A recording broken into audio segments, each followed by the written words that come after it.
So yeah, no, I'm ready when you are, man. We'll do this thing. Great. All right.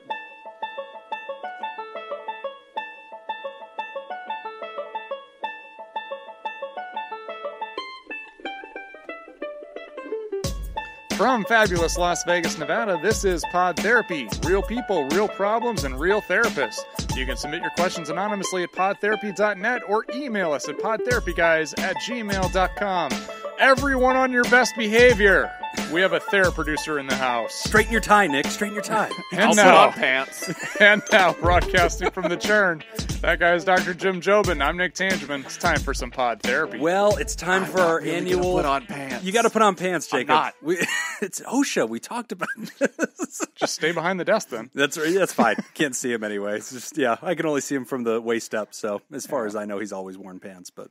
Apparently that was not the case. It is time for our annual performance review. One of our bosses is here. One of the Saccharin 16 and one of our longest-lasting producers, Robert Brownie Jr. Mintz. Leads me to think that he doesn't listen to the show regularly. I think that he doesn't listen to any of them. I think he Uh-huh. lost a bet very early, and he was just like, "Shit, how much longer do I?" It's some kind of penance, Right? It's in podcast purgatory. It's all just part of a theory that you can donate to a podcast and write it off on your taxes. That's right. This is all a big elaborate fraud scheme. That's all I'm doing. Oh, if we became a 501c3, I think our Patreon would go up. I think a lot of people would be Probably. like, "How much can I get in here?" Well, we're super excited to have you, Rob, and it's awesome to Thank have you you. with us. You and our show have overlapped in just about every way we can. You have provided our URL for our merch shop, Yes. podtherapybaitshop.com. You and Kate, your significant other, have been a big part of our design team and created damn near everything that we sell. You're currently wearing the Life Coach Audio Guy shirt, and you were Great also shirt. sporting your Pod Therapy shoes, which you won in the last drawing that we did for the store. And you've been a long-term producer, and you're also one of my nemeses and rivals in the Diet Bet campaign, which is coming to an end this week. So Yes, it is. lots to talk about, man, and So, also mental health stuff. Can we get an update on that? Who's leading? How's that looking there? So you can in Diet Bet you have an option to mark people as your friends. I marked exactly 2 people, and that Right. was Kate and Jim. That is do everything I can to make sure Kate beats me. Yeah. We're not married, but still happy wife-ish. That's right. Yeah, That's right. Yeah, take the Close loss. enough. Take the loss. And when I say we, I mean she has written all over our bathroom mirror, Jim is going down. This is so- true. She's posted pictures of it. It is like the number. So basically, I have become the Andy Kaufman of this entire Diet Bet thing. I'm everybody's villain. I have never seen nor thought it was possible that Jim could bring so many people together. But common enemies, you know? If you think you're surprised, just imagine Nick and I. Everybody is working for their best life for one reason. I will not lose to Jim. I honestly think the hardest part for most people in this is to kind of curb their motivation because you can't lose too much. Oh yeah. If you were, if I was going against you, and there's money on the line, or even if there's not, if it's just I can beat Jim, right? I'm going to be working out or amputation 4 is times. really fast. Yeah, you do something. You lose a lot. You think you got 4 limbs. That's a big percentage. How much does a kidney weigh? I know you don't need an appendix. I mean, there's a lot of ways to cut corners on this thing. So, Rob, as we get to the end of our weight loss month, how are you doing? Are you getting close? No, to be honest, it has been a crazy hard past 2 weeks, just dealing with a bunch of stuff, and every once in a while I decide to eat my feelings. There you go. I'm you A-okay have all my it, permission to do that, buddy. Yeah, but I'll tell nuts. you what it is. It is all there just to make my pull-ups harder. So if I'm failing in the weight loss, I'm gaining in the pull-ups. That's right. Honestly, though, I thought about that because if you're gaining muscle mass, because this is only weight. Yeah, right? that's it. It's not. Yeah. So that's why the trick is don't do any physical exercise. Just lose weight. Yeah, right. That's the strategy. It's just about winning, Nick. Well, no, that's all this is. That's the Ray Cronice thing. Yeah. It's you're 300 pounds. You need to drop 150 pounds. Yeah, you don't exercise. Just Right. dropping the You just weight. change diet. That's all we're trying to do. Yeah. That's all we're doing, Yep. man. So, Rob, you've my game participated. plan. Go ahead. Oh yeah, my game plan right at the end is to find out how much blood I can donate safely and how much that weighs. It's running a science experiment. I've signed up for every clinical trial of every caffeine drug. We're going to find out what it works. Trim spa, baby. Yep. Well, Rob, we're so excited to have you, man. And so I want to start by introducing the general audience. They hear your name at the end of every show as one of our TheraProducers. You are one of the longest supporting TheraProducers we've had. As soon as we opened Patreon, I think you grabbed one of the first 8 spots. You may have even grabbed one of the first 4. I think you were So, right there. actually, I think when I started donating at the TheraProducer level, I think 2, maybe 3 people had beat me to it. Yeah. But yeah, so patrons would hear me announced as Robert Brownie Jr. Mint. That's my scoop name, formerly Robert the Mississippian. I'm originally from Mississippi. But for those of you who care to know, my actual name is Robert Shields. So it's not Robert Keller. yet. We'll see. We'll see. She'll make an honest guy out of you one of these days. I mean, I can be a lot, so we'll see. But yeah, originally from Mississippi, relocated to New Jersey, and then 7 months in Indiana to go live with Kate. And then work was like, hey, we'll pay you substantially more if you move back. And I was like, well, all right, pack up, Kate. But we are back in New Jersey now. Great, So, man. And we should probably, if you haven't heard Kate's name before, Kate Keller is the resident artist of Pod Therapy. Most of the merch she designed. If you go into our Patreon, the pterodactyl icon she designed, which is still to this day one of my favorite things. She even created a Pod Therapy comic at one point. It's on Instagram, where you can also see an entire comic format of my vasectomy, if you'd really care to do that. She took the time. Thanks, Kate. Yeah, really appreciate you so much. Yeah, she works on the comic any chance that she gets. On top of taking commissions, if you happen to like that art style, gotta plug the girlfriend. Plug the girl. That's right. So if you like that art style and you want to reach out to her, you can find her. I forget Adventure Kate on Instagram. That You can feels look her right. up there. Yeah. She's got like 3. I can't keep up with them. Well, and Yeah, you I can just- always I just commission know- Kate to do art against Pod Therapy if you'd like. She has all of our characters, so you could just say, make them do this now, and then she can I just can do tell it. you, I can tell you that she hates every time she sees a piece of art or a product come out with the piece of art where you guys don't have feet. And I have to tell her it's just because y'all are wearing Jinkos. Yeah, because our comic that she originally created, it kind of stopped like right at the feet. There were no feet. So I still have that on some of the products. Actually, a lot of the Jim's On the pillow. Yeah, yep. The 181st Best Therapist Las Vegas. You'll see Jim, and he doesn't have feet, which I agree, Robert. I like. The non-feet. Yeah. It's like you guys are 90s kids just rocking the Jinkos. Jinkos, that's exactly what I said. Yeah, I love it. I think that's exactly, that's my spirit animal anyway. Yeah. It's just, 90s cartoon Jinko jeans. I love it. So, Rob, you guys have been long-term supporters of the show. You guys have supported all of our mental health campaigns, our projects, everything we've ever done. And over time, in the history of our interactions with you, you've shared a little bit with us, privately usually, about some of your stories and that you've, why do you like mental health? Well, because it's very important to you, not just as a society kind of level, but on a very personal level. Mental health has been a big part of your story. And we're excited to have you today and to start sharing a little bit of that, because I think a lot of folks relate to some of the things you've gone through. And we're really grateful that you're willing to talk about it. I think a lot of people benefit from that. Take us into your history a little bit. You've definitely gone through some significant mental health stuff. Tell us about that. Yeah, absolutely. So for those that care, my official diagnoses are, I guess, major depressive disorder. I don't know if major is actually part of it. Just I'm a sad boy by nature. It's just kind of who I am. Got it. And bipolar 2. So shout out Charlie Starling, my bipolar 2 gang. Rise up. I was diagnosed with depression at the age of 17. That was actually also the age where I had my first intrusive suicidal thought. So it's been a long, long time. I'm 35 now. So that's a long time of living with it, dealing with it, trying to manage it. And succumbing to it as well. It's not always that upward trajectory of like, I was diagnosed with, depression at 17, and just that word, knowing that it's depression, did not make it any easier to deal with in my 20s, and has not made it any easier to deal with in my 30s.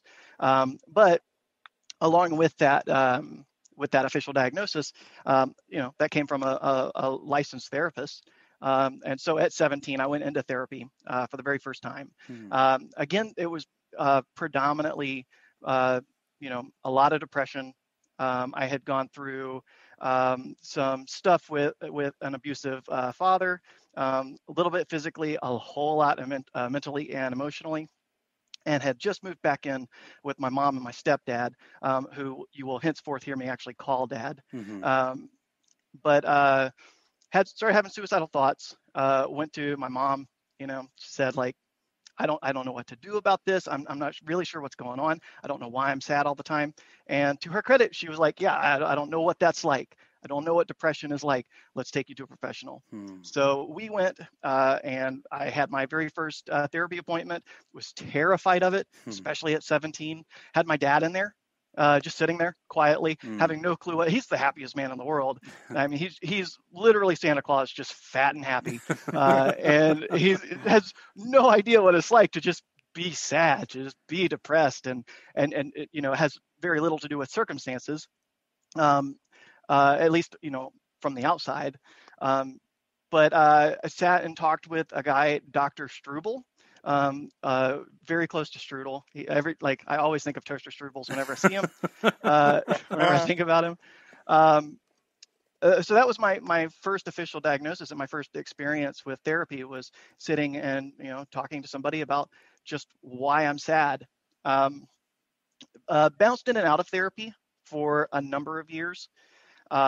In my early 20s, especially as I moved out of the house and started living on my own for the very first time, it was very much like the last bird to leave the nest. I was like 23 when I first moved out on my own, and found out very quickly that living alone really sort of exacerbated my depression. Like, it's not for me. I'm very much an introverted person. I love my free time of just me and nobody else, but I find that it makes a big difference. Just have somebody in the house, have somebody in the room, and just know that I have a little bit of human interaction and stuff.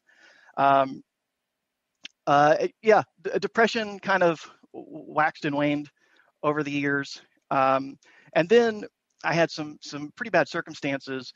2012 was a pretty good year. After having been single for a long time, I'd gotten a girlfriend. I had, moved into an apartment with roommates, and I was really feeling just like kind of on top of the world. Like, things were felt like they were turning around. Like, my career was going really, really well. And then 2013 rolls around, and my job fires me. My girlfriend breaks up with me. I'm struggling to get new work. Just deeply unhappy. From my perspective, everybody is just pulling away. And then because I can't make rent, I'm getting evicted from my apartment. Wow. And all of these, yeah. If you had a dog getting run over, you've got a country hit. Yeah. So really, this just means I took up banjo too late. Yeah. I could have written just some smash hits back then. But, all of that compounding on top of just dealing with depression for what was essentially like half my life by that point. And at the age of 27, on August 20th of 2013, I attempted to kill myself. So that sounds like a pretty big low point. Yeah, definitely the lowest. I'm sure that there are people who have been lower than that, but for me, that is like sort of just the absolute floor. That is the lowest point that I've ever been. Wow. So I genuinely had no intention of turning 28. So getting to that point, 10 years of dealing with it clinically, and depression probably existed before 17, but a decade of it, and like you said, it ebbs and it flows. There's times in my life when it's really bad. There's times in my life whenever I'm doing better. during that 10 years, it sounds like you also had multiple maybe therapy experiences, or just whenever you were 17? Yeah. So first time was 17. I actually had a like a social worker and a psychologist Okay. that I would talk to. And then, moving out, getting off of my parents' insurance, and then getting into mental health care in South Mississippi. It's not exactly Haven. it's not their number one goal. Yeah. Mississippi also the only reason we're not dead last It in is. most metrics. It Yes. is. Yeah. We need them to keep being them. It's Louisiana always Yeah. really appreciates Mississippi. Yeah. Oh yeah. So does Alabama. So does Yeah. Tennessee. Yeah. Florida keeps trying to fight us for that spot, but we Mississippi, wrestle it away the from them. pace car of mental health. Yeah. Stay in front of that, Exactly. please. Jeez. But yeah, they there weren't very many options, and so a lot of my ability to go to therapy and get help, whether that was chemical help through antidepressants, or whether that was behavioral health help through things like cognitive behavioral therapy, which Nick, I'm huge on. It is of all the things I've done, it's the thing that has helped me the most. Yes, that's awesome. Yeah. I tell everybody that even if you think you're just the happiest person in the world, you should go to therapy and dip into some CBT. It's gonna like change things for you. It shows up everywhere in your life. I mean, I use it on a daily basis. Yeah. Oh, to- yeah. For Yes. everything. Yeah, Absolutely. it's- But I think a lot Yeah. of people, Rob, they misunderstand what depression is, because I think, and that's fine. I think a lot of people don't fully get it, that it's not universal and always. It's punctuated. Right. And that's part of having that disorder, is sometimes the clouds clear. And yeah, I'm good. 6 months, 9 months, I've been doing fine. I had a couple of good years. And then it can be triggered by situations sometimes that can cause, our supports to collapse, and all of our self-care routines and the things that were working for us are starting to fade away. It can also sometimes just happen, internally, and it just kind of comes in like a weather system. When this finally Yes. came to a suicidal head point for you, I think it's important that the audience understand it wasn't like 10 years of steady decline. It's like, no, it was ups and downs and goods and bads. And then all of a sudden it was bad. There was a lot of happiness in between the age of 17 and getting a diagnosis of major depression, and 27 of just saying, like, I'm done with this. There was a lot of happy things that happened in between. I got to experience a lot of really fun things. I made some incredible friends, some of which I'm still friends with, all kinds of really, really great things happened. The problem with depression is that it has a tendency, especially as it hits you, whether it's due to circumstances that bring it on, or whether it just strikes like lightning and you can't look around and find an inciting incident. The problem with depression, and what really makes it so insidious, is it has a tendency to not erase those happy things, but it sort of erases your ability to recall them. Oh, yeah. And maybe you can remember them, but you can't, or at least in my experience, I don't want to make this universal for everybody, but in my experience, even when I can recall those happier times and those fond memories in the midst of like a major depressive episode, I can remember them. I can no longer associate those good feelings with it. Right. Everything is just dead and flat. And that especially really begins to weigh on you over time if you don't have, an escape rope, something, whether that's training from therapy on how to, begin to pull yourself up, whether it's a support system through friends and family, or professional support in the form of therapists. Absolutely. And I like how you're describing that. One of the first things that I think most therapists want to teach somebody with depression is to help right-size what it's like. Because it is very much like, I usually use the metaphor of a weather system, like a storm with a fog, that in every direction, as far as you can see, it is gray and crappy, and it gives you the impression that is reality now. And the delusion of depression is that you forget that there were blue skies and sunny days and birds in the... You suddenly don't even relate to that, and you start to believe this is reality, and if this is all there is, what's the point? And that's the delusion of depression. It convinces you that Yes. this is your reality. Yeah, I think that's like really, really succinct. I think that's really accurate. If you know, not to throw her stuff out there, but she's done it before on your podcast. But like I live with Kate, and Kate lives with anxiety.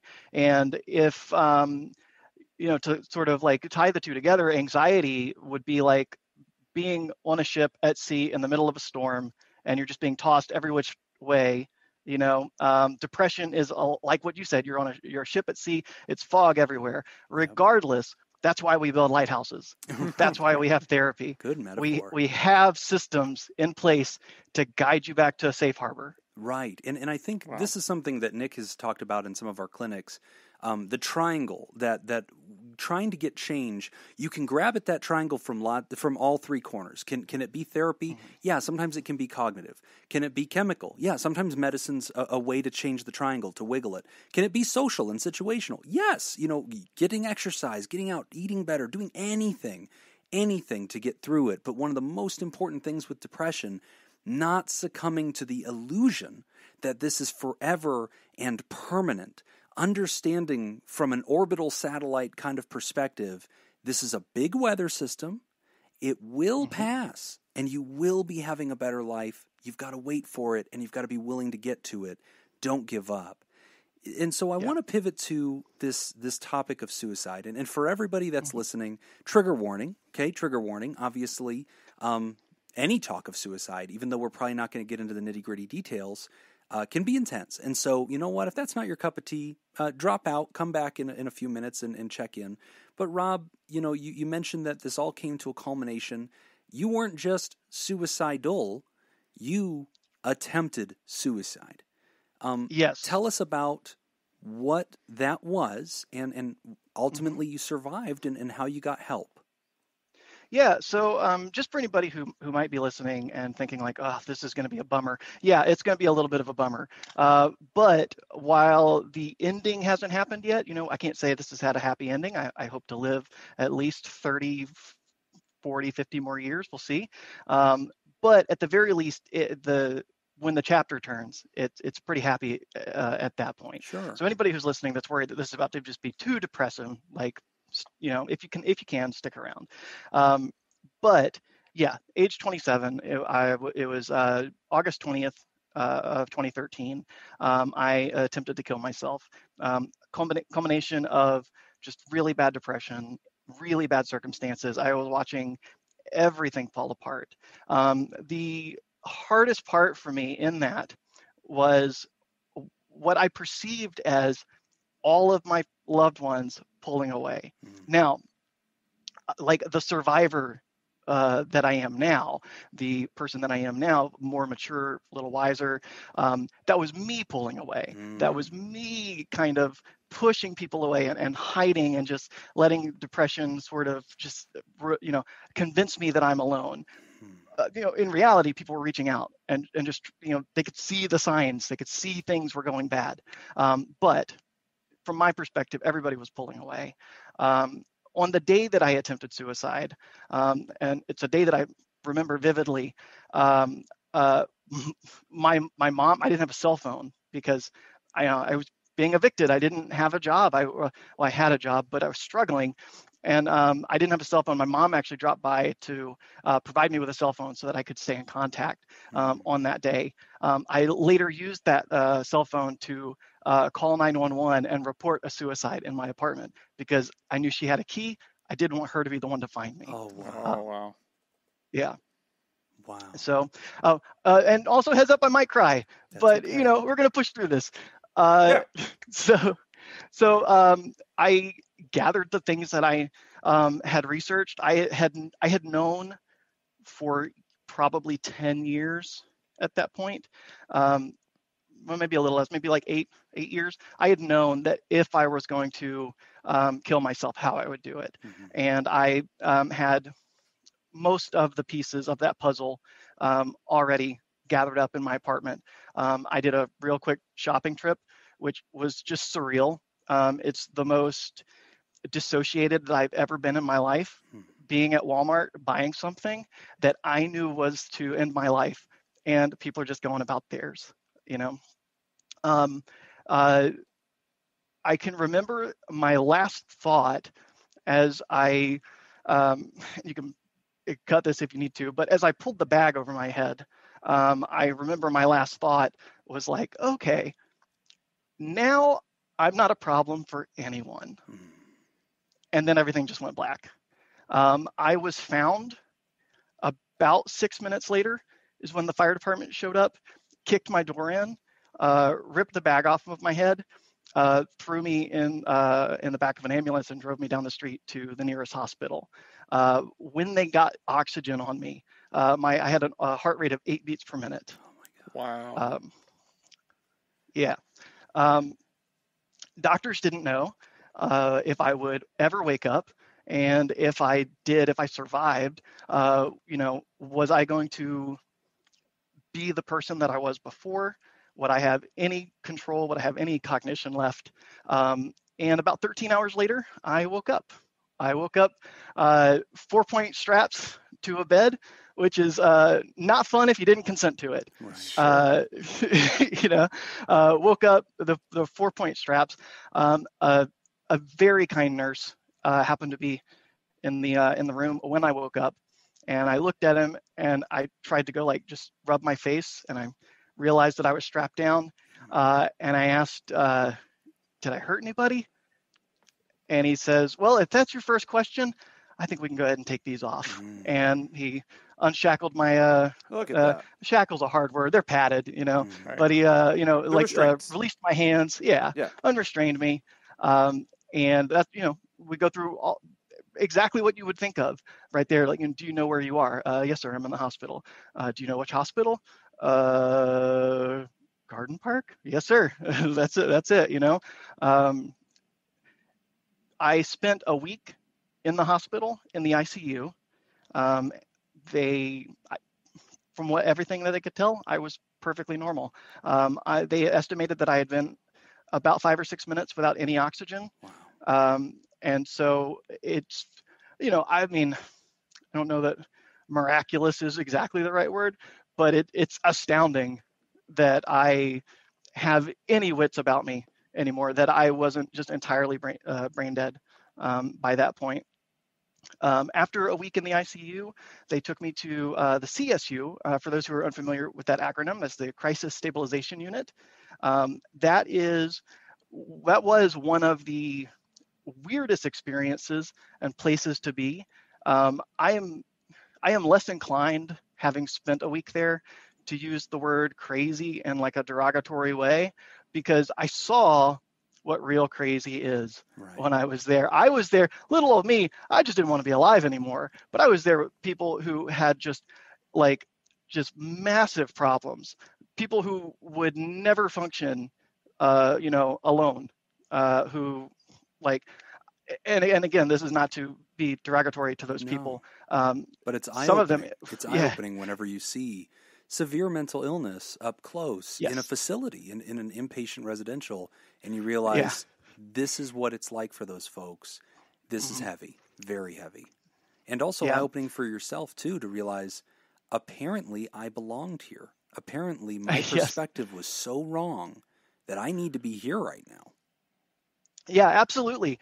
And I would like to point out something that, I think everybody who is suicidal, whether that to whatever degree, whether it's just the occasional thought and you just don't know how to handle it, to I have a plan, I'm ready to do this.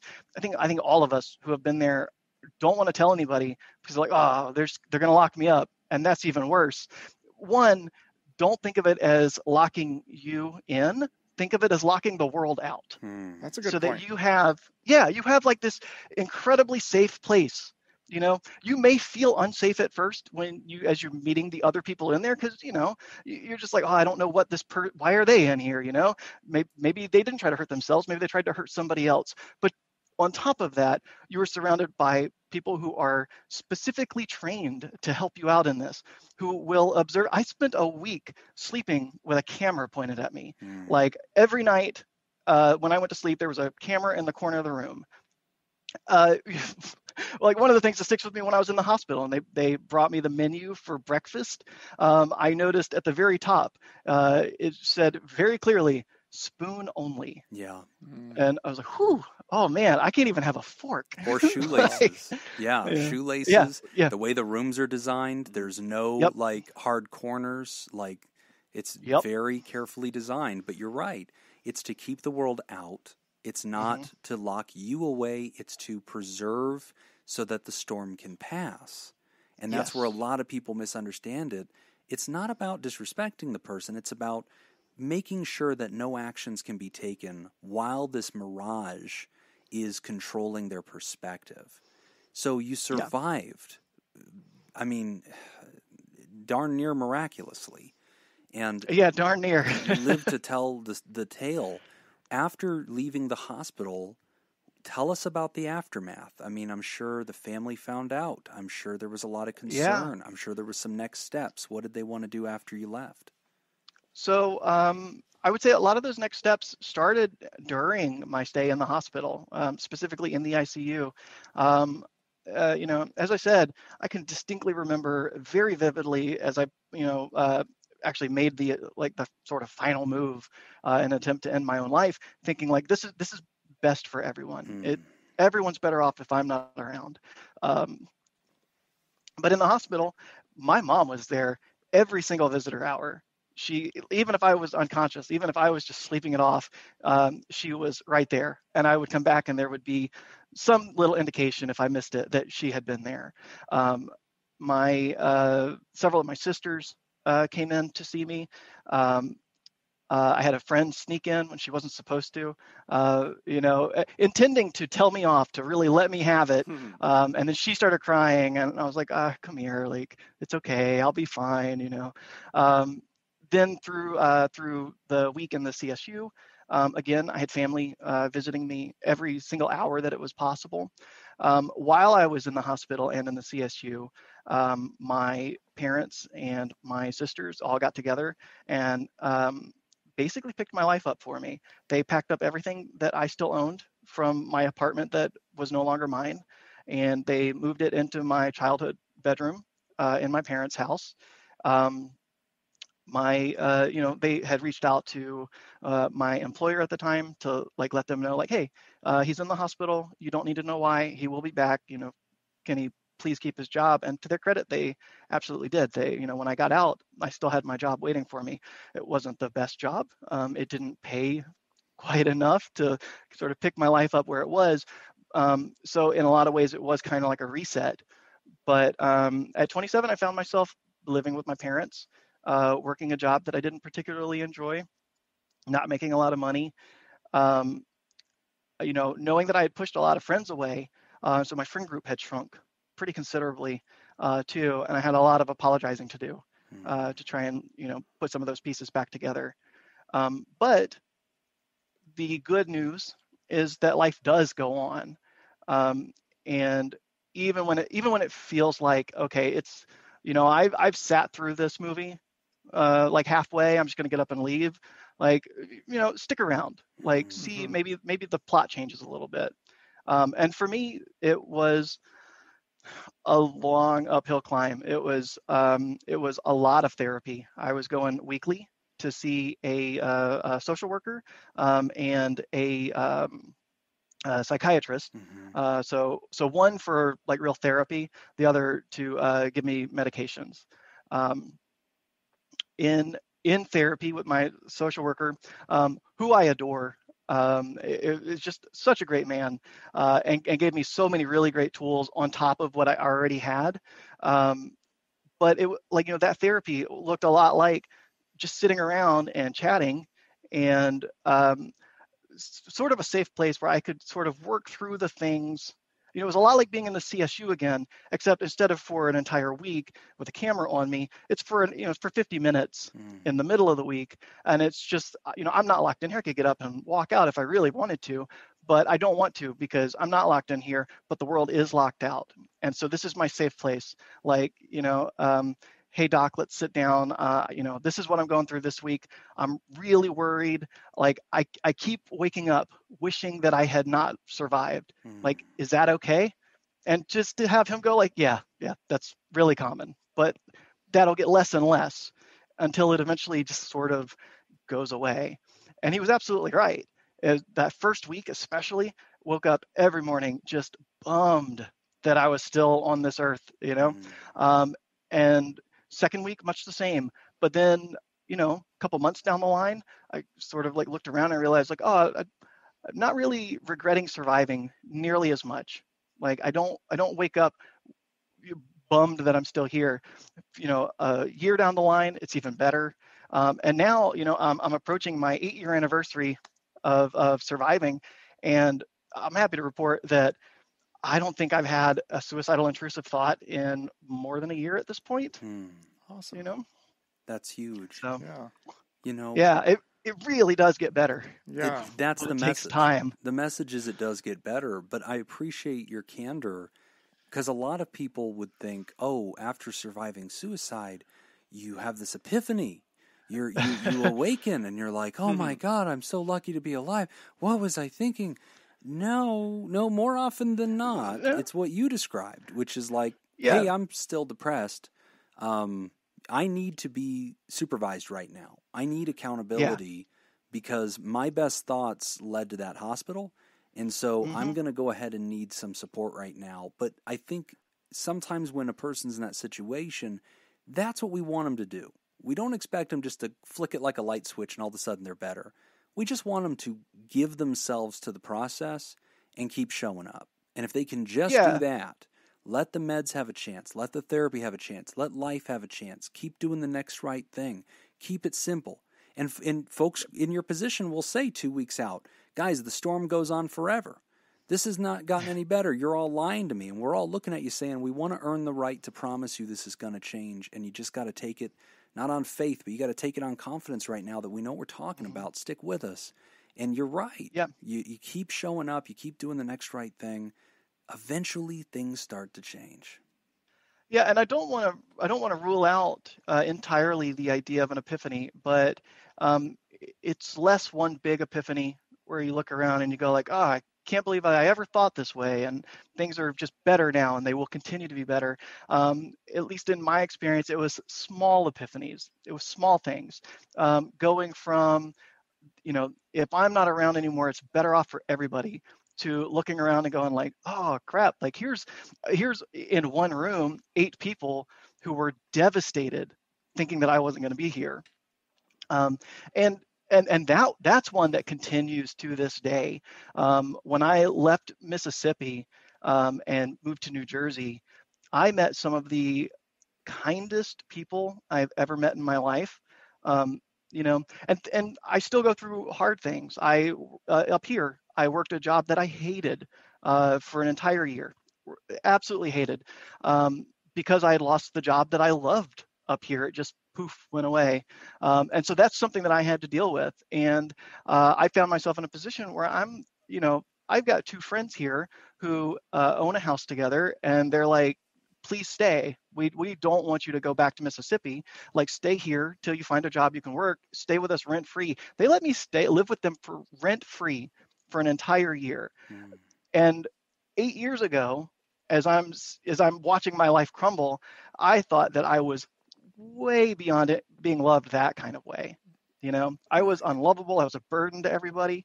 And by surviving and really just sticking it out and living through it and going through the hard stuff and doing the hard work of learning how to cope and how to deal, I find myself in a position where I'm surrounded by people who I know will go out of their way to keep me around, because to them, all that matters is that I'm here and I'm in their life, Right.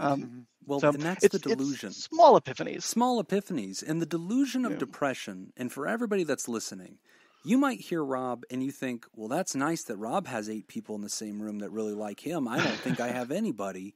Therefore, you do. Yeah, and you could tell yourself that, but I think I would argue 2 things. One, and I tease a lot of my patients with this all the time, and that's my style. So most folks that work with me, they know who I am. But, they'll say, Jim, there's no point, there's no going on. And I'll say, man, that'd be shitty if the world really looked like that. And they'll go, it does, Jim. And I go, you're in therapy. We're going to go with my opinion. Okay, we're not going to go with what you think you see. That's not how it is. Okay, you're in the storm. I'm outside of it, and I'm telling you out here, there's birds chirping and there's blue skies. It's not what you think it is. You're going to take my word for it. But giving yourself to that process and saying, I know not to trust my thoughts when I am in an episode, that insight all by itself is a hard-won thing that will keep a person alive. Well, and I think it not only just the fact that most people don't understand or don't have a grasp of how they're affecting other people's lives in the moment and how important they are to other people in the moment, but how important they will be in the future and how they will impact other people's lives in the future. Yes. You know, I mean, we didn't know Robert at that time. Right. We know him now, and like he's a huge big part of our community. And I think there's a tendency, the tricky, weird paradox of depression. It's like Rob said, you tend to pull away from other people, and you misperceive that as them not caring about you, and that's part of your delusion, part of the wrong cognitive distorted way that you're not seeing things. But then I think there's also this mistake that a lot of us make when we're trying to help somebody with depression. Whether other people like you in life is not a determinant of whether you ought to be alive. Right. Okay, I don't care. Like, there could be a person one day that I meet that says, I'm depressed, I want to die, nobody likes me. And at first I'll say, that's not true, let's really go. And I might go through their whole life and go, yeah, no, 100% of our species does not like you. And you are all alone. You still shouldn't die. And you should still be here. And they might be like, well, what's the point of life? You're asking these deep philosophical, existential questions that every religion and every tribe of our entire rock has tried to answer, okay? I'm not going to pretend they're not big questions, but you are also unqualified to answer that right now because you have a mental illness called major depressive disorder. Let's get you healthy and right, and let's let that version of you take a look at this stuff and figure out how to answer that question. But and by the way, the people who don't have that, still not qualified to answer those questions. Yeah. That's why people keep asking them. They're hard questions. Respect the depth of it, but don't react based on your approval ratings or whether you have a lot of people in your life. That is not enough. Is it a factor in recovery? Yes. Is it very touching to see people by your bedside? Yes. But a lot of people sometimes make the mistake of saying, this is how I'll find out if people love me. And that's unhealthy for a lot of reasons, but also the metric of approval rating is not the qualifier for why you should be alive and resist major depressive disorder. And the delusional factor of how we misperceive people's distance to us, all of that becomes way overweighted in our brain when depression is happening. And I think it's really important how Rob's describing that. Depression is incredibly insidious in its ability to just block out the sun.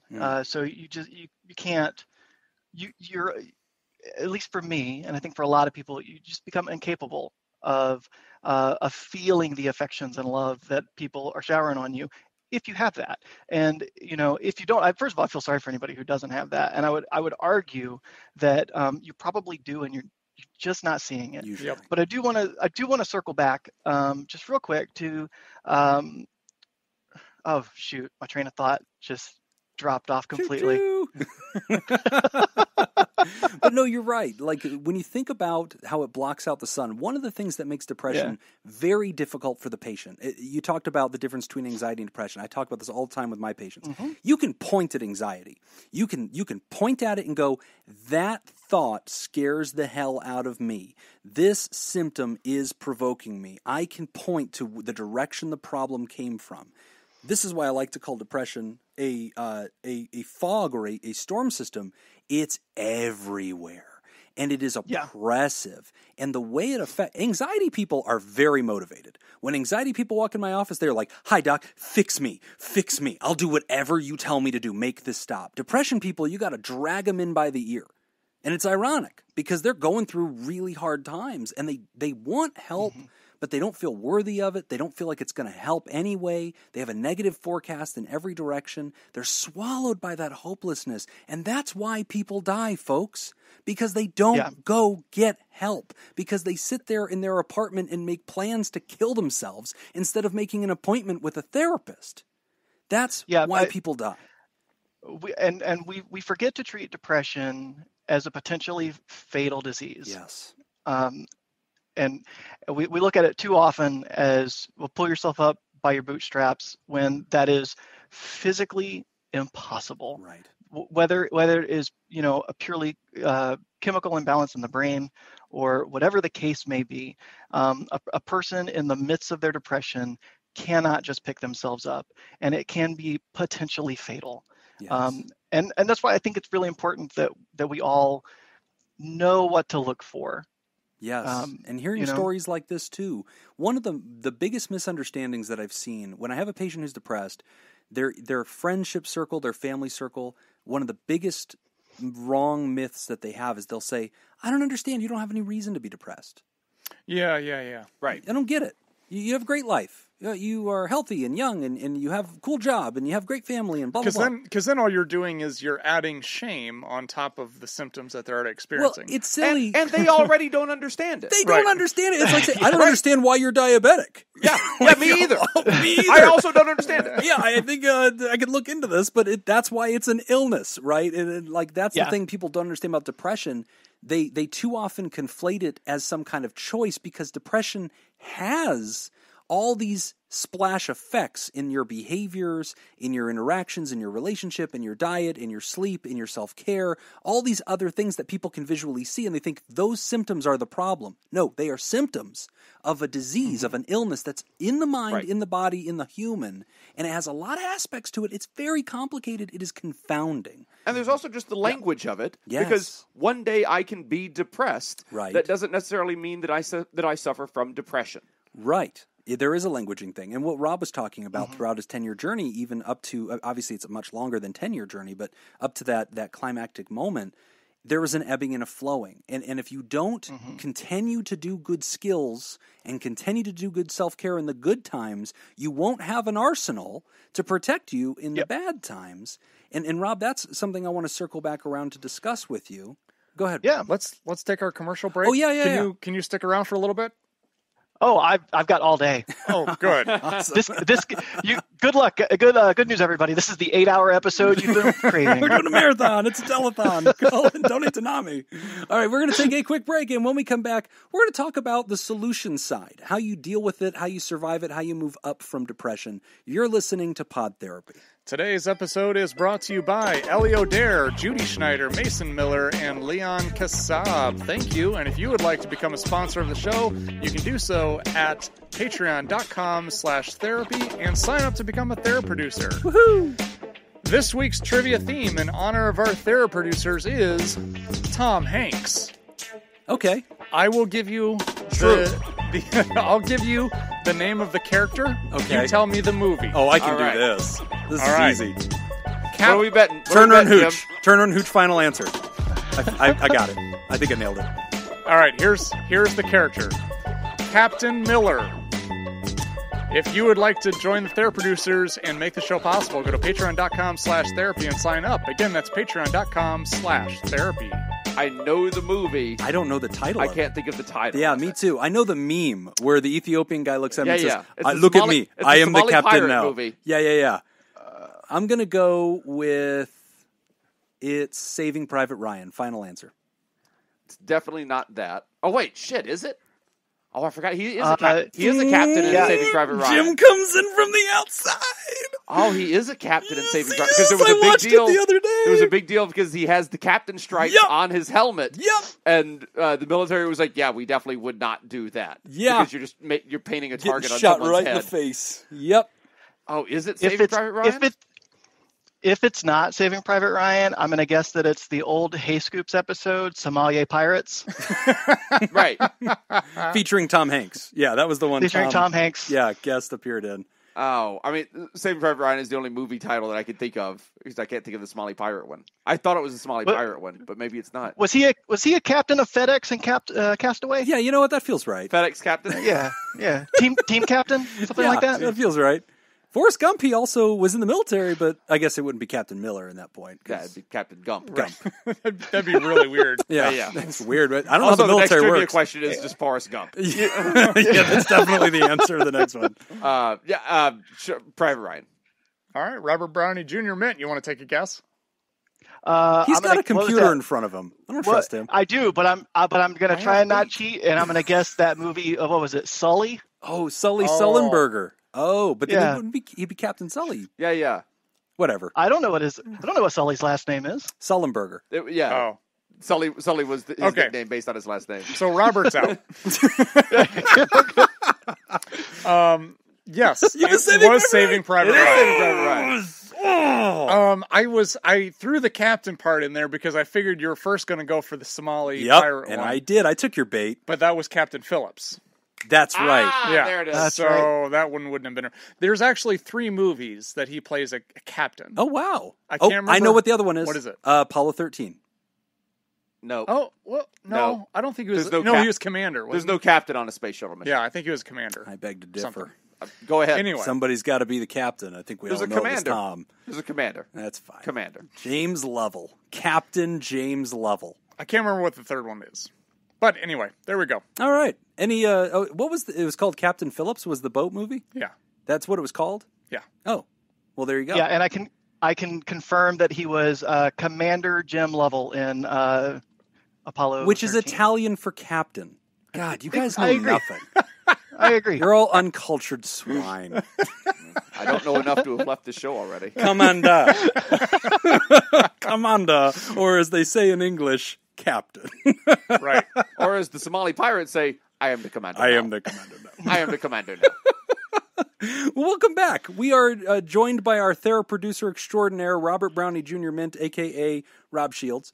And he's sharing with us about his journey as a suicide survivor and somebody who's dealt with long-term depression. And in the first part, you talked about your history with it from diagnosis to the event itself and surviving it in a hospital, coming out of it.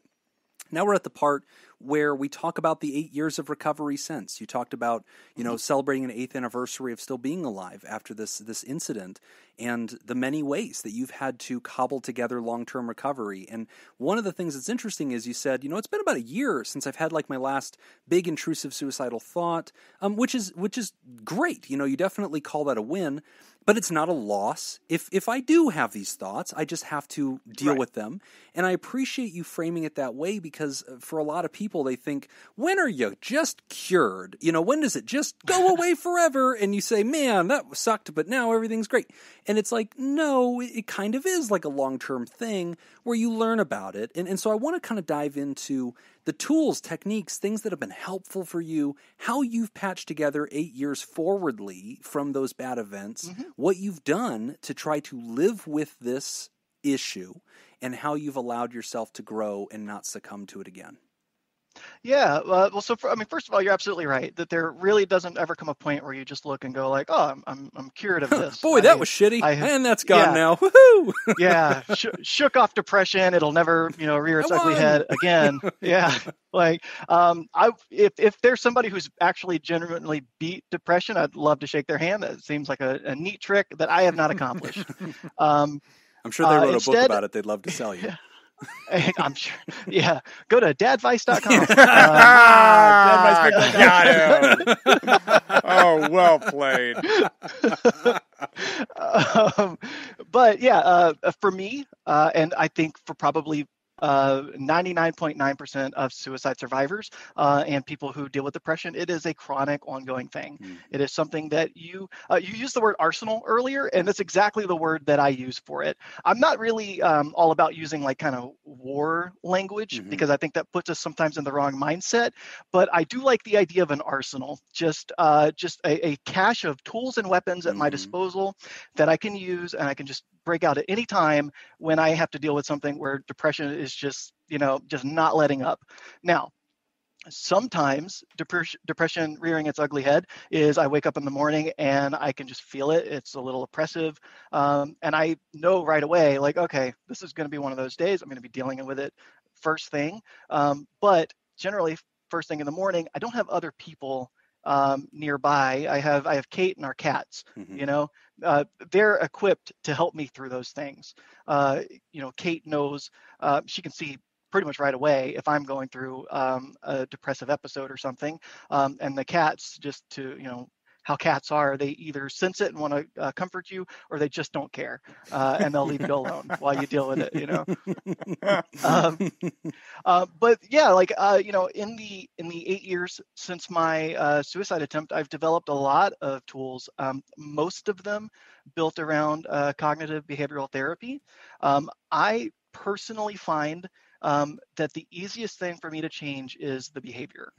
I can make a not easy, but a conscious and concerted effort to either do something or to stop doing something that will sort of domino effect everything else.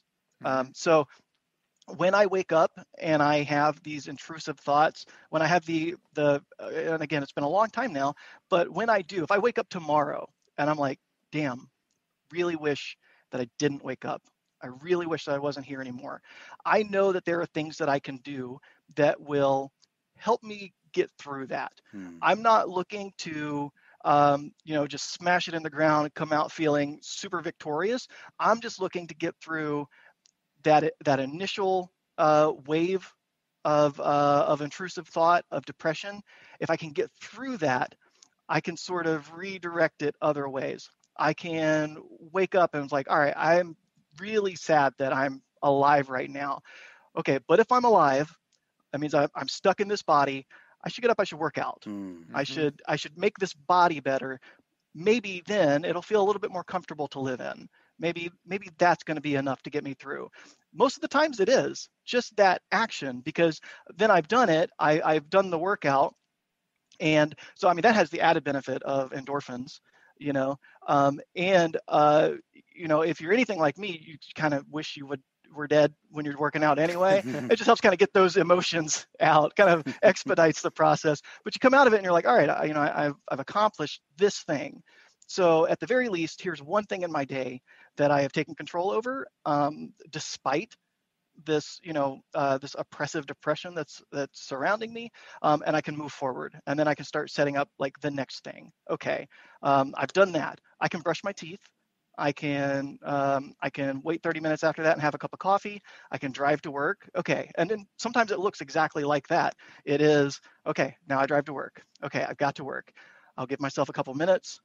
Try to collect myself. But then I've got to go in, I've got to smile. I'm in charge of people. I have to, I'm going to set the mood for the day. I can't let this keep me down. So when I go in, I'm going to be friendly. I'm not going to be fake. That doesn't help me to just be entirely fake, but I'll be friendly. I'll smile even when I don't want to. And I'll keep doing that. And if things get worse, then I'll take a few minutes and I'll regroup. And I'll do some deep breathing, or I'll meditate. Or sometimes it's as simple as I shut my office doors, just kind of let my team know, like, hey, I'm going to be unavailable for about 5 or 10 minutes. And I just sit and I'll watch YouTube.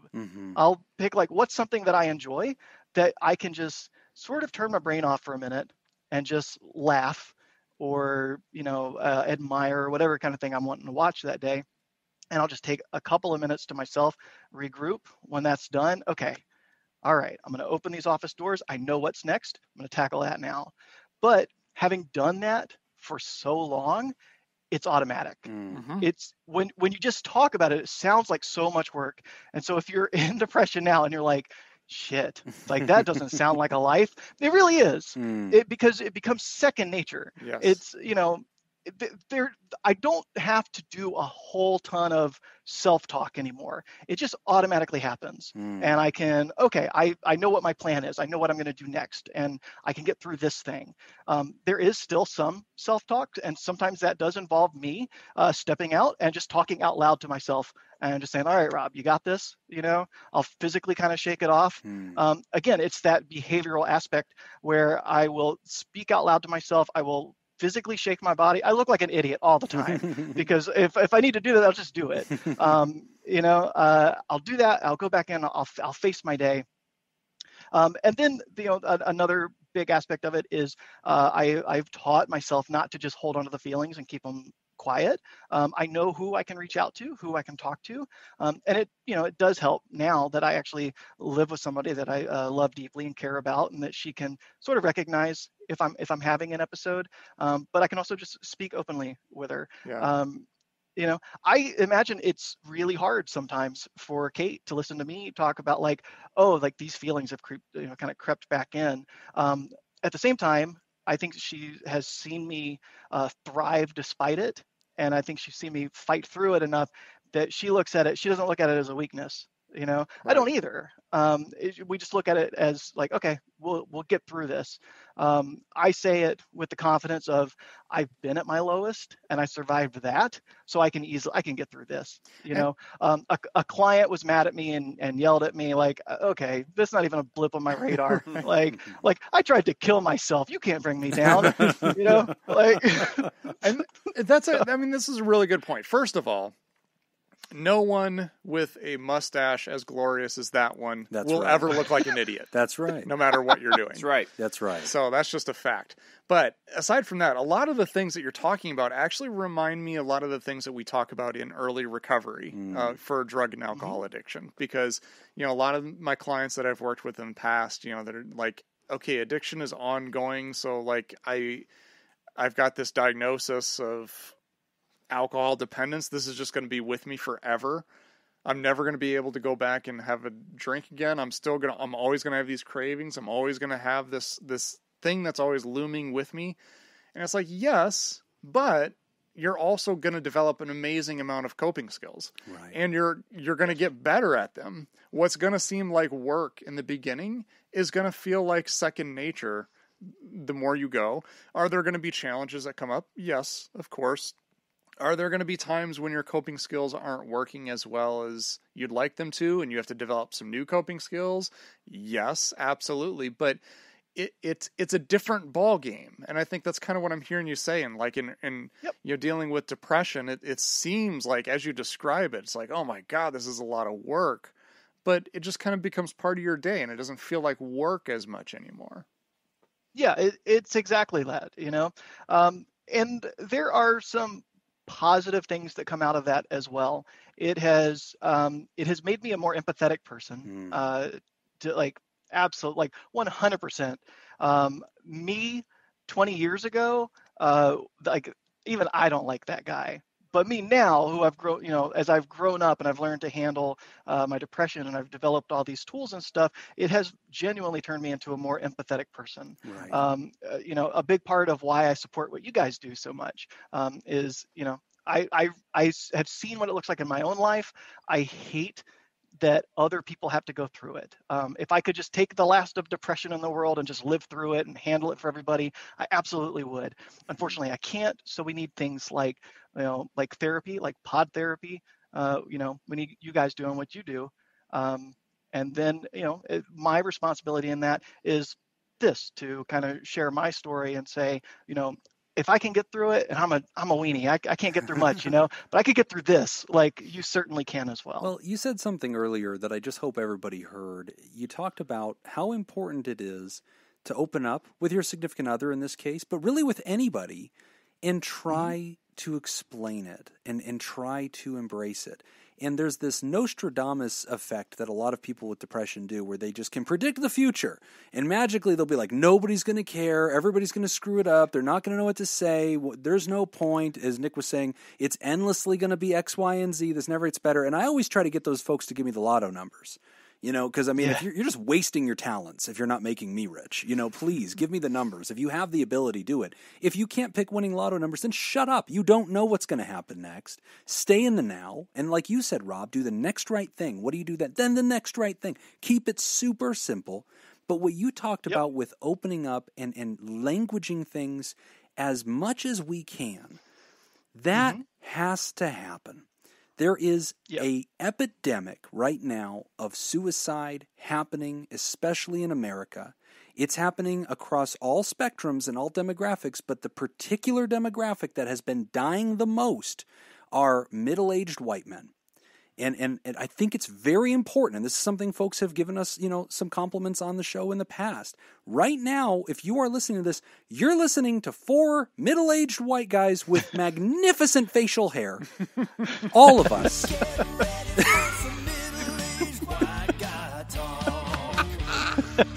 With great facial hair. I mean, everybody, everybody. Just the whole group, really. The whole group, I think. 75% we all have that's a solid percentage, guys. We're everything in common right now. We're all wearing hats, okay? Great facial hair. It's all the same bucket.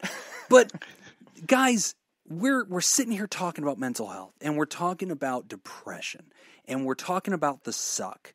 And we're getting involved in it, and we're not shy about it, and it's not embarrassing, and it doesn't mean anybody's weak, and none of that shit is true. That's part of the delusion, and it's the silence that takes lives. It's because we don't talk about it. And listen, Nostradamus, you might be sitting there right now saying, yeah, Jim, that's probably true, but if I talk about it, nothing. Okay, get the lotto numbers while you're at it, because you don't know dick, okay? You don't know what's going to happen next. You need to be humble and in the now, and do the next right thing. And you know what? Sometimes that's letting somebody know. Sometimes it's telling a friend. Sometimes it's tweeting about it, Facebooking about it. Sometimes it's calling a family member and saying, listen, can I talk to you for 5 minutes? Sometimes it's getting on, calling your therapy hotline, calling the back of your insurance card and asking for mental health help. In some cases, guys, it's calling 911 and it's letting them know that you're going to need some help. It could be calling the suicide hotline. And a lot of people think, well, if I'm not suicidal, am I depressed? Yeah, it could still be that. Don't misunderstand that suicide is inherently always part of depression, and if you're not suicidal, you're not bad enough yet. If you are feeling low, discouraged, worthless, empty inside, you have no joy in life, you have none of the things that make life vibrant, and you're asking yourself, what's the point, and feeling like you have nothing to contribute to the world and you're better off not being here, that is depression, friends. And it's the silence that chokes the life out of people. And especially that particular demographic of which we are all part of, they need to hear role modeling of this is how we talk about emotions. This is how we talk about real shit. It's okay to do it. Here's Rob. He's a survivor of this shit. Whatever stupid idea you have in your head to end your life, listen to Rob. Okay? Rob does not look back on that and glorify what happened. It was shitty. Nope. He wishes it hadn't happened. But now he has tricks and tips and tools, and he has a better understanding of how depression works. You need to hear this. And there's somebody listening right now that needs to hear this story because they're thinking dumb things, and they need to know this is a lie. It is a delusion. Do not let depression win. That number, by the way, the suicide prevention hotline is 800-273-TALK. 800-273-TALK. Also, 8255. And you know what the worst thing that's going to happen if you call the suicide prevention hotline? You know what the worst thing that will happen is you're going to get off the phone and go, maybe I didn't need to call that. Yeah. Right. That's worst case. Nope. Really. That's it. Worst case is at the end of that conversation, you might go like, maybe that was overkill. Yeah. So what? I've talked to so many people just when I'm feeling low, when I feel depression come back in, and I have never regretted it. No. I have never come out of it thinking like, I should have just manned up. Because you know what's definitely not going to happen if you call one of those numbers? They're not going to say, you shouldn't have called us. Yeah.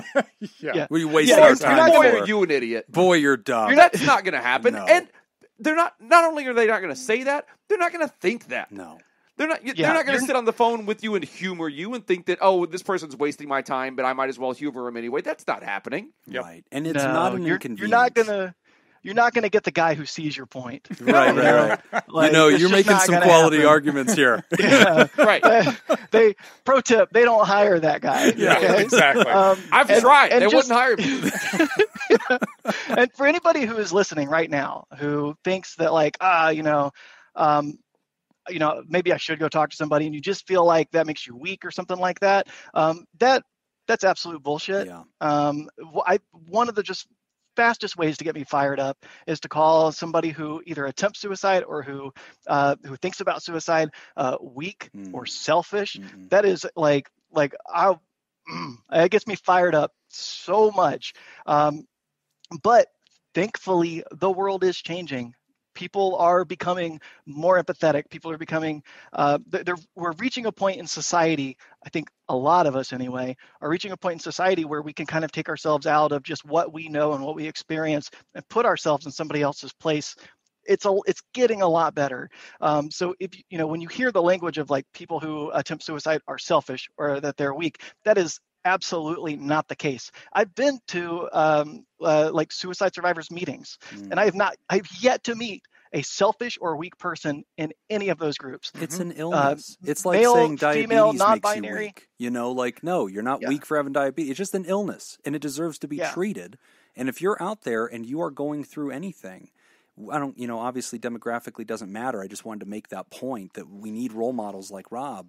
But, if whatever you're going through, folks, you need to talk about it. And I know that you can convince yourself that there will be no point to that, but you have to listen to this. The delusion of depression is to convince you that you know how things will turn out and that they are dim and hopeless. Change is inevitable. Every corner of the universe right now is relentlessly and inevitably changing. You are changing too. And if you can just endure these bad moments, change will come. One day at a time, doing the next right thing. And you're right, I know it can be discouraging. I know it can feel like it's slogging on forever. That's what depression is. Your job is to report where you're supposed to report. You show up in that therapist's office, you make that phone call, you get to a doc, you try things. And you might say, Jim, I tried medicine, it didn't work. Try another one. Oh, well, these psychiatrists are just going to go give me another one. Listen, I don't know when you grew an MD, but you just keep showing up. That's your job. You do what you're told to do. Well, it's not going to work. All right, give me the lotto numbers. You don't have them? Shut up and go back. Well, I'm not going to go to therapy. That one didn't work. Go to another one. Well, they're all the same. No, they're not. Nick's a lot better than me. Go talk to Nick. Like, keep going until you find answers. Don't tell me how things are going to turn out. You don't know.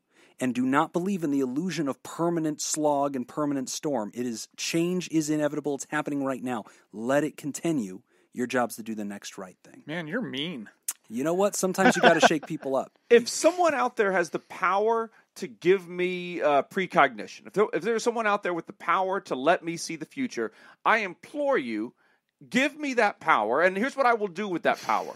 I will make sure that Jim knows that I have that power, and I will not give him the lotto numbers. But I will make sure that he is aware of the fact that I could if I chose to. What would be the best part is how he would answer trivia questions before we break for them. Yeah. Kind of like he did earlier. He did say the next one's Forrest Gump.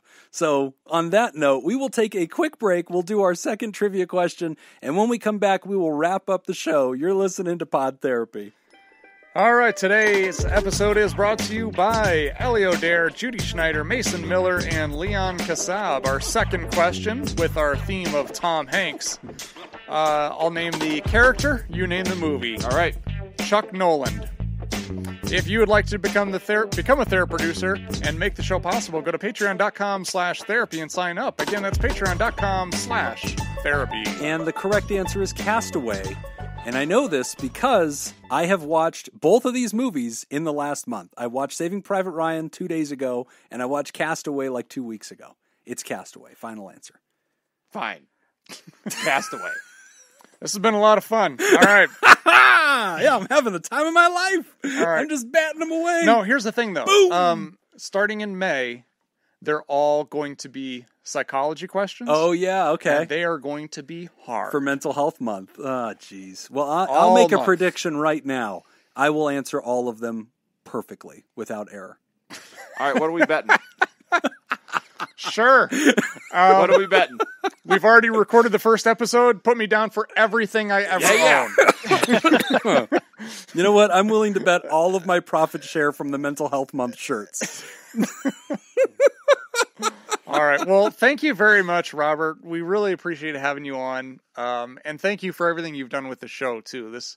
You're a big part of everything we do. We wouldn't be able to do a lot of what we do without your support. So thank you so sometimes much. I'm just a silent benefactor, Sometimes I just sit back and throw you guys money. But sometimes it pays off. I get some shoes out of it. That's right. Cool. That's right. But, man, we're so glad to have you. And, as we wrap up April, I just want to remind you that, doing this show, you've earned a reward. Maybe a big old pizza, or maybe a double Whopper. You could go down there and get that. Burger King's got them for 2 for $5. So just want to let you know, got a week left. Get those pounds on, baby. Just keep munching away. You know what? Next time I really do hate myself, I'll go to Burger King. And That's a cry for help. And while you're there, just hating yourself, just go like, "This is because of Jim. This is because of Jim." Yeah. Yeah. Jim did this to Jim me. did this to me. When you're pulling through Burger King, I think they give out a helpline at the door. I feel like this is how you Pretty create sure a that they supervillain. do. Yeah. Rob, thanks so much for being with us, man, and thanks for telling your truth today. And remember, folks, if you're out there and you're going through this, don't keep it quiet. Join our community. Tell us about it. You can comment on these episodes. We have a very thriving Patreon community. For as little as $1, you can get past the paywall and talk to us on this episode. We don't care about the money. We just want folks to find their way, get the answers they're looking for, talk about it. But we have a very supportive community. If nobody else is listening to you in the world, come talk to us. We'll listen to it. And we need to announce that, as we just mentioned, May is Mental Health Awareness Month. That's right. And if you go to our website, which that website again, Robert, is what? Oh, that is. Let's see if he knows the website. Podtherapybaitshop.com. Yes. Yeah. Our benefactor bought it for us and then pointed it at the store because nobody could find the store. But hey, on that note, big news for May. Well, I was good. Yeah. Go to that. At the very top, there's going to be a banner. It's actually up there now. The T-shirt isn't available because it won't go live until May 1st. But for the entire month of May, we have a T-shirt that's going to be available. It's a mental health awareness T-shirt. All of the proceeds from the sale of that T-shirt will go towards the National Alliance for Mental Illness, the national NAMI organization. So we're not keeping any of that money. That all goes to charity. So that's going to be the month of May only. Please go check it out. Yep, and don't forget, when you're hearing this episode air, next week, the first week of May, on May 6th, on Thursday, May 6th, we are going to do our annual Reddit AMA. That's an Ask Me Anything, and it's really the only opportunity we do as a show to put the word out, let people know about this project, and invite people to listen and join. If you're a listener of the show, we could really benefit from your support. There's so many ways you could help us. You could go to Reddit and find the AMA thread, find our post the day you're listening to this on Thursday, and give it the upvotes, and jump in there, add your own comments and stuff. That really helps. If you are a dedicated listener to the show, what we discovered last year is mental health is such a topic, and there's so many people hurting for it. We had way more questions last year than we could keep up with, and so we ended up needing to recruit a bunch of people. Rob and Kate were part of it. Manu was part of it. We had a lot of folks that jumped into the threads and started answering folks' questions with their own background information, just trying to be a helper, and sometimes referencing the show and sharing links to episodes where we may have covered a particular topic. We would not have gotten to all the questions had it not been for all that support. So if you're revved up as you're hearing this the first week of Mental Health Month and you're like, you know what, I'll join this campaign and help these guys, we could really use it. And we're also going to go live on Instagram that same day, May 6th, Thursday. We're going live on our Instagram account at noon Pacific time. And we are going to be answering those questions live, Nick and I will. And we're also going to have a wonderful guest for our first week of May. Sapphire's going to join us to talk about anxiety and panic disorder. And she's also going to be with us in the Instagram Live, and so you'll have a chance to ask her questions as well. But we could really use the support, guys, and May is a chance for us to just send money into the direction of mental health programs, let folks know about shows like this where you hear voices like Rob's that can really make a difference. You never know who it's going to be that hears it that needs to. But thank you, everybody. Thank you, Rob, for supporting us all this time and being with us. And when you see Kate, tell her thanks for putting up with us. We like her a lot. I'll be sure to say that right after I thank her for putting up with me. There you go. and for anybody who's listening, I know that was a whole lot, but this really is a great community. Nick, Jim, and Jacob are doing a lot of really great things. So if you've been listening and you haven't signed up on Patreon, it is well worth that $1 or more if you have it. But if you don't have that $1, we're constantly looking. I mean, this is me speaking as a producer now. Absolutely. Absolutely. We're constantly trying to, to grow the show, grow the listenership. So if you're listening and $1 is a little too rich for your blood, go ahead and, share this episode out on Instagram, on Facebook, on Twitter, on any kind of social media except for Parler. Yes, thank you. we share it on Parler. You know what? Never mind. They need it. They need and share it out on Parler. They need it more than anybody. Get on Parler. Get on Grindr. Share it. Oh, we have the Pot Therapy Grinder. Thank you so much, Rob. And thanks for your continuous support, man. And speaking of which, we have a new TheraPal this week. So James Dawson, thank you for joining. Thanks, James. Welcome to the party. And remember that next episode you're going to hear is the first one of the month. That's when we thank all of our new theropods, and we thank all of our therodactyls and theroproducers, which, of course, we thank the theroproducers every show.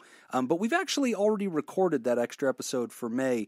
So if you do join between when you're hearing this episode and the next one, and you're thinking, shoot, I didn't get mentioned in that first episode of May, we did tape a little early. Yeah, so we'll get you in the next one. Yeah, we will always make sure we notify everybody. And also, go to our Twitter. If you go to @PodTherapyGuys, as soon as anybody subs our Patreon, we always announce it there to much fanfare, and everybody gets fun gifts. So, but we do want to thank our theroproducers. We want to thank our bosses, the Saccharin 16, the mysterious, formerly mysterious, you just met one of them today, and shrouded Illuminati members of the fan club. We're talking about Smitty Scoop, Jake Schneider, Robert Brownie Jr., Mint. You guys like that echo effect? Very good. Kayla Lansbury. Formerly channel. I was going to say formerly chairman of the board. Formerly chairman of the board. I believe these days you're vice chairman, and we are grateful. Thank you for that. We finally did away with the horse race because it was getting a little cutthroat. Things were getting weird. People were just sending us boxes of money, and we were like, wait a minute, this is getting weird. Kayla Lansbury, Ellie O'Dare, Judy Schneider, Nathan's Hot Dog Scoop, Dr. Ben Don, Crazy Banana Scoop, Mason Miller, Scott Jameson, Carolyn Albert, Leon Kassab, Kevin Chamberlain, Malaya, and Richard Macy. And if you'd like to hear this episode uncut and unedited, and why wouldn't you? And enjoy our spontaneous side projects, go to patreon.com/therapy. And thank you for supporting mental health. That's all the time that we've got for this week's session. We want to thank our landlords, Matt Mattingly's Ice Cream Social Podcast, and thanks to our special guest, Robert Brownie Jr. Mintz, who contributed to the show today. We really appreciate it. Remember, pod therapy isn't something you should keep all to yourself. Share this episode with someone who needs it by opening the episode's description in your podcast app and copying and pasting that link we provided into your social media.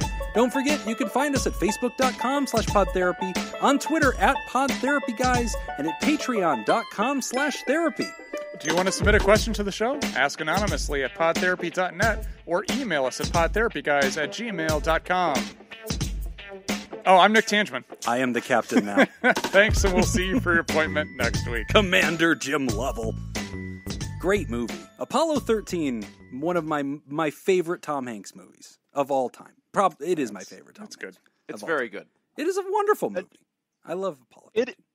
It is a great movie. I don't know why you think you have time to talk about it when it's time for your annual evaluation, though. Oh, shit. So...